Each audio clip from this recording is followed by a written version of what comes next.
बलोचिस्तान में दहशतगर्द हमलों में जिला करक से ताल्लुक़ रखने वाले 7 अफराद की नमाज जनाजा अदा कर दी गई। सरकारी एहसास के साथ आबाई इलाकों में उन्हें सिपुर्द खाक कर दिया गया। बलोचिस्तान के मुख्तलिफ इलाक़ाजात में होने वाले हालिया दहशतगर्द हमलों में शहीद होने वाले 7 अफराद की मैयतें करक पहुँचाई गईं तो पूरे इलाके में सोग की फजा थी।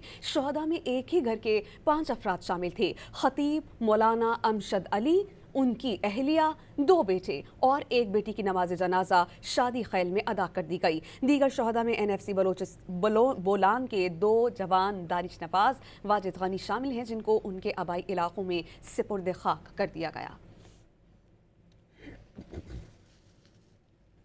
बलोचिस्तान में दहशतगर्द हमलों में जिला करक से ताल्लुक़ रखने वाले 7 अफराद की नमाज जनाजा अदा कर दी गई। सरकारी एहसास के साथ आबाई इलाकों में उन्हें सिपुर्द खाक कर दिया गया। बलोचिस्तान के मुख्तलिफ इलाक़ाजात में होने वाले हालिया दहशतगर्द हमलों में शहीद होने वाले 7 अफराद की मैयतें करक पहुँचाई गईं तो पूरे इलाके में सोग की फजा थी।